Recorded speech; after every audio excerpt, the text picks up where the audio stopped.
Good evening, Dolphins fans. Welcome to another episode of On the Fin Side with Kat and Paul. Follow us on Facebook, Twitter, all of our social media outlets, as well as the finfanatic.com website and the Fansided Network.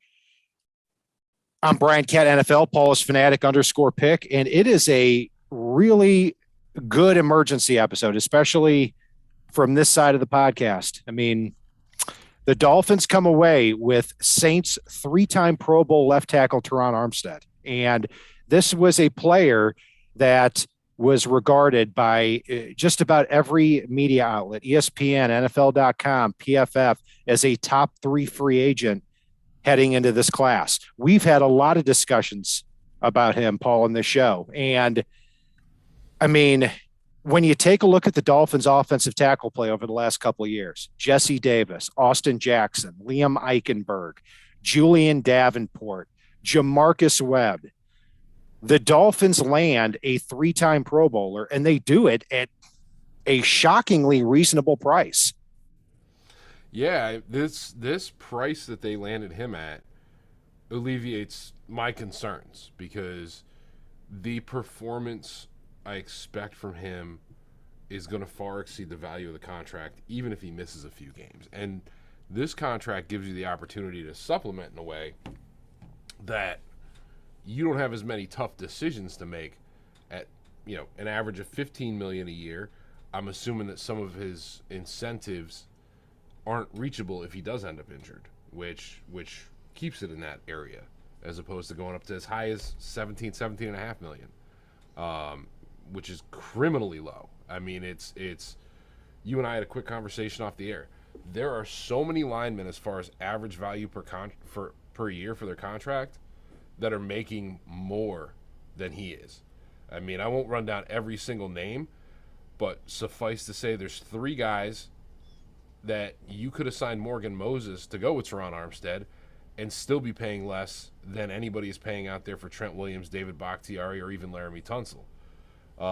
And I think you had, 15 to 16 players on your list there that if you take his APY average per year, which is about 15 million, which could be, up to 18 million with incentives. But if we keep it at 15 million a year, they're 16 to 18 offensive tackles they're making more right now. He is tied for 18th with Taylor Decker, behind guys like Donovan Smith, Jordan Mailata, Garrett Bowles, Braden Smith. Let's go. Yeah. First of all, you put some respect behind Jordan Mailata's name. He's a phenomenal player. But other than that, but is he Terron Armstead? No, he's probably better now. But that's beside the point. He's probably a top 3 tackle. Anyway, I'm getting off track. But like Taylor Decker, you mentioned, and that's a great name to bring up because if the Dolphins didn't land Armstead, I mean, literally plan B, if you really want to get an offensive tackle that's going to be guaranteed for the next 3 to 5 years to solidify that position, you're talking about trading, possibly the Lions are begging the Lions to trade their first round pick for Taylor Decker and pay him that amount of money. And that's why this is such a big signing. I mean, when we did our show here this past Thursday, I was going on my rant about how basically up to this point, I like the Agba and Gesicki signing. I like the Connor Williams signing. I also like Cedric Wilson. But other than that, really underwhelmed with 8 to 10 players getting 2, 3, 4 million a year. And even though I don't completely defend that strategy now, my whole point was you can't suck up and dry all those dollars away and not come away with a good to great offensive tackle in this free agency class. You just can't do it. And now at the end of the day, Chris Greer played his cards right. He did. He played his cards well. You look at what he did here, the value that he got, and the fact that he didn't blink, and it's pretty awesome to see where he really got this to. I mean, the dollar amount alone and what this offensive line can be now with this addition is pretty damn cool, and it's a good time to be a Dolphins fan. And if you look at Terron Armstead, and just to give you some real viable stats here, as our numbers, our reasons to be excited. You could say what you want about PFF, but when he is constantly grading over a period of 7 years as a top 7 pass protecting tackle, it's pretty safe to say that he keeps the quarterback clean. And they keep a very good eye on pressures, sacks, hits, all that stuff. Terron Armstead over the last 4 years has, on average, he keeps the quarterback clean 41 of every 42 dropbacks. So just 1 out of every 42 dropbacks from the left tackle position is the quarterback getting hit, sacked, or hurried. So you compare that to Liam Eichenberg last year. And I know Eichenberg was a rookie and he's going to move to right tackle. 1 out of every 9 passes, Eichenberg was getting the quarterback dirty. And that was one of the worst in the league. Now, you not only minimize that, but now you allow Eichenberg and Austin Jackson to move over to the right tackle position or the guard spot. So this move not only makes the left tackle position so much better, it keeps Tua clean because he rolls out to the left so often, and it allows them to take 2 really disappointing offensive tackles and high picks and move them to right tackle, positions they're probably better at. Yeah, and they may not be able to get in over there. Looking at things right now, and I know he showed up as a fat pig last offseason, to quote Brian Catanzaro, but Solomon Kinley's been working out like a phenom this offseason. So it also wouldn't shock me to see Hunt move back to right tackle, which we've talked about anyway, and then Solomon Kinley take over that right guard spot. And you may be talking about Austin Jackson as your backup left tackle, which is a hell of a lot better place to be, and Liam Eichenberg being your backup swing lineman. If that's the case, good for Solomon Kinley. I'm still going to stick by my initial prediction. I don't think he'll ever play it down in this zone blocking scheme ever again. So we'll see. That's just kind of a little side bet that Paul and I have. He looks not actually a side bet, but we should start tallying those things up. I mean, not for a lot of money or anything like that, but bragging rights. All right, bragging rights, fine. We're not gambling men, but anyway, I think too that this not Calvin Ridley, right? Too soon. Oh no! Because I'm slow. I didn't get that, and I'm talking. But moving on, not a great segue here, but in one move, as far as I'm concerned, you may have had a better grade on the Dolphins offseason up to this move than I did, but for me, it took the Dolphins offseason from a C- to a B+, and it took the offensive line, and I'm not exaggerating here, from a D+ or a C- to a B. Because look, if you had, this is why the move was so big to get him, is if you did not get Terron Armstead, you did not get a 3-time Pro Bowl lineman, and you're probably not going to get Eric Fisher or Dwayne Brown either. And now you start getting into the season with maybe Liam Eichenberg and Austin Jackson at offensive tackle again. I don't care what the details are. That's a C- D+ unit at best. And so to get Armstead in here, incredible stuff. And every Dolphins fan listening to this should be really excited, at least on paper, heading into the season, of what this offensive line could be, a position that has completely screwed the team for the last 2 years. I'm going to take it a step further. It's what this does, because the Dolphins basically took this giant hole and filled it. And you look across the rest of the offense now. Obviously, they've improved the offensive line now with this signing and with the Connor Williams signing. Cedric Wilson is a better number 3 receiver than anything we had on the team last year. We retained our talent at tight end. We got one of the top fullbacks in the game in Ingold. We improved the running back position. The only thing we have to cry about on offense right now, other than some nitpicking, we even improved the backup quarterback, is we lost Mac Hollins We lost Duke Johnson, who we improved over anyway, as much as I love Duke. And what, we lost Greg Manx. Uh, yeah, I mean, I'm not crying over any of those moves. Hey, look, Duke Johnson, I always kind of accepted that he was not going to be back here because, or after they signed Chase Edmonds and Raheem Mostert, very simply because it didn't look like he fit that scheme. Look, Mike McDaniel wants running backs that get to the hole with elite speed. And Duke Johnson doesn't fit that bill, but he does have a very good all around game. And it wouldn't surprise me if he supplanted, unfortunately, Devin Singletary as the main ball carrier in that backfield. I mean, I think they have Singletary and Duke Johnson have similar skill sets, and Johnson might actually be better in that role. But anyway, we'll worry about the Bills later. This is a celebration tonight for the Dolphins' new pickup here. So here's my question now. How does that change your outlook on the number 29 pick in the draft here? Do you say, okay, the Dolphins' offensive line now is good where it is? Or do you say, okay, maybe at 29, the Dolphins might be able to get a fourth really good offensive lineman and take this offensive line from, in my grade, a B or a B plus up a level even?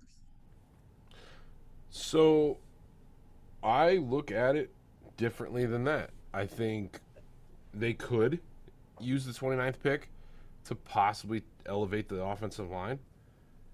But I think we're actually in position right now to do something that we seem to talk about more often than we can and go BPA. Like, it's whoever the best player available is in that moment.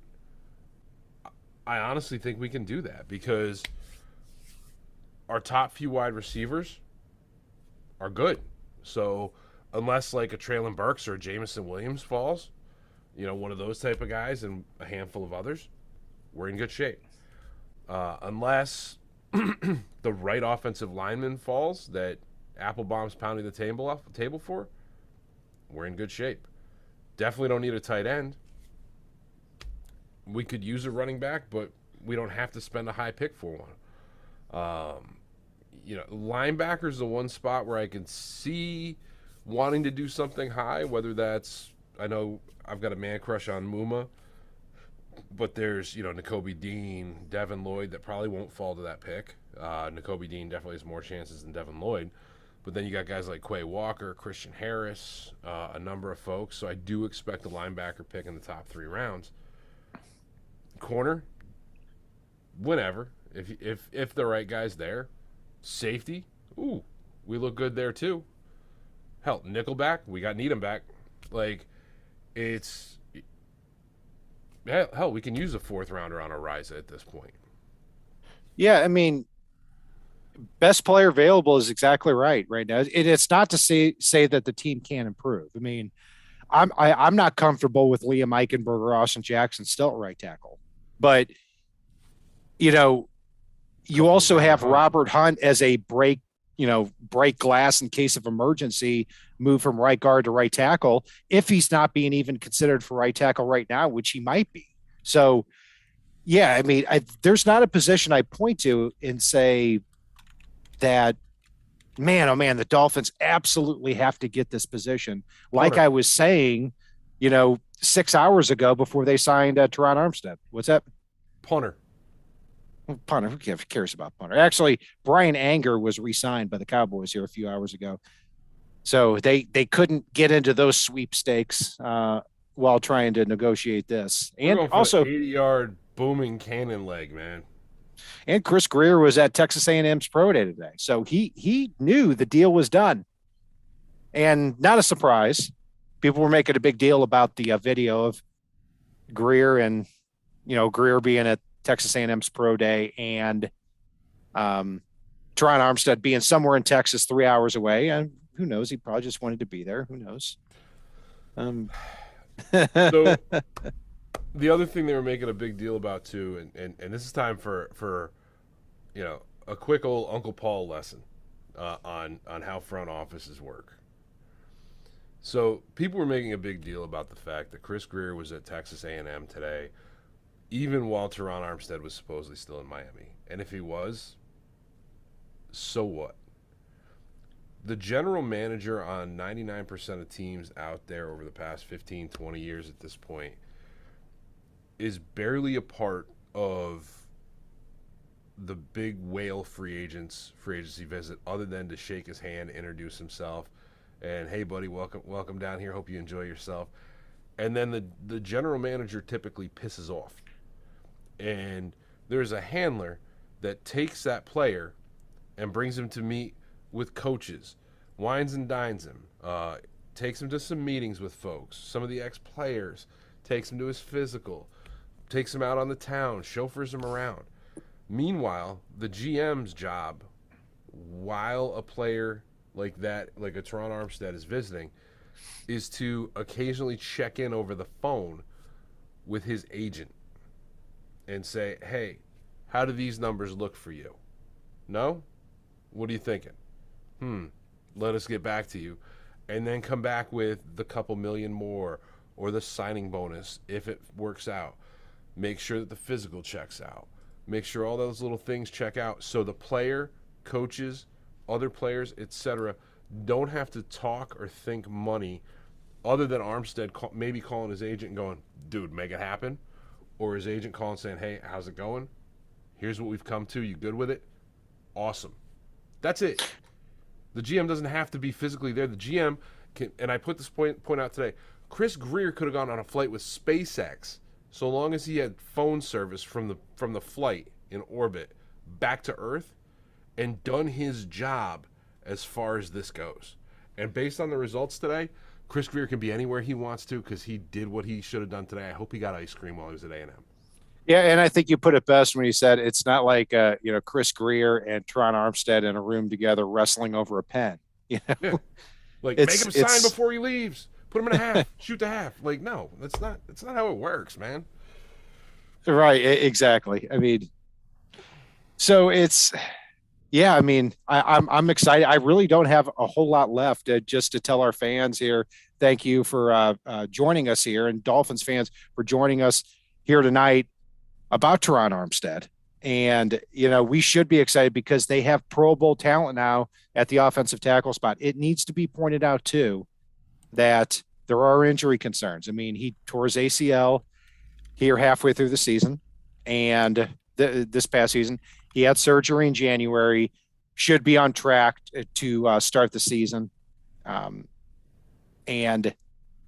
that is a concern. But I'll also point out that before he tore his ACL, he went through a span of 2.5 years between the Saints playoff run at the end of 2018 and the middle of 2021. There were 44 games, and he only missed one game with injury. He missed 2 games with COVID, and he made 2 Pro Bowls. And that's it. So this whole idea that, well, if you sign Armstead, then you can forget about him ever playing a full year. No, he would not be considered a top 3 free agent on every publication if that were the case, because of his production and because it's not accurate to say that he's only going to play 8, 9, or 10 games this, for the foreseeable future. So, yeah, I mean, I just wanted to point that out first. And you and I think we said this off the air, so I'm going to repeat it here. At $15 million a year, I'll take that risk for a player of Armstead's caliber. Every day of the week. The fact that if and when we go to the playoffs, he should be there. He might miss a few games, but he misses games, he's going to lose out on some of his incentives. So it's the risk is worth the dollar amount that we're spending here, and what we can supplement it with the extra money that's available because of the way this contract's worded, because of the incentives those incentives are likely to reach incentives that might count against the cap for a given year. But if he gets hurt and doesn't match those incentives, that money from those likely to reach incentives gets rolled into the following year's cap. So it's a worthwhile thing. Yep, go ahead. Yeah, it also too, I mean, in addition to money, I mean, what can't be overstated, it's been said in our chat. Mike, who said it? He said, Cat and Paul, I will not get over the picture in my head of Armstead standing up in that offensive line room to do a hands-on demonstration of a block instead of Jesse Davis. And that's exactly right, because the reality is young players listen to guys like Terron Armstead who have been great in their career. Leadership from a Jesse Davis standpoint doesn't work. Jesse Davis has done everything he could in his NFL career to be good. He isn't good, but he still made a very good career for himself as an undrafted free agent. Terron Armstead is not only a leader, but he's a great player. So that's the player you're going to listen to, and that has unbelievable benefits as those younger players that the Dolphins have drafted over the last 2 years have tried to find somebody to look up to. Yeah, and Terron Armstead just gets this done, and we're gonna beat ourselves to death saying this. So, real quick, guys, we've got lots and lots and lots and lots and lots of content coming up over the next month and a half, leading up to the draft, and probably in the week or two following the draft.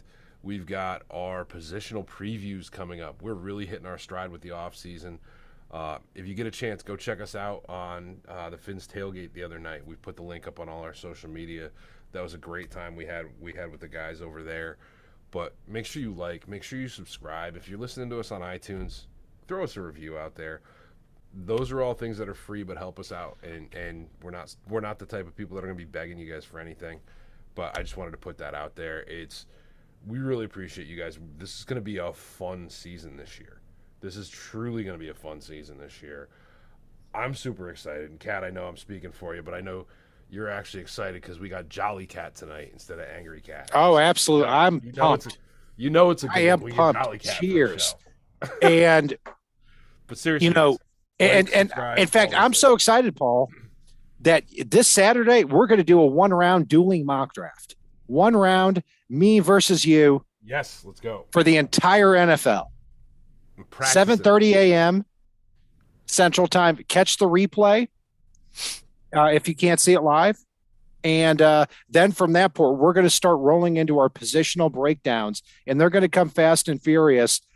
We're going to have 2 or 3 of those every single week heading up into the draft, as well as our top Dolphins boards. We're going to make sure you get all prepared for the draft. Be sure to join us.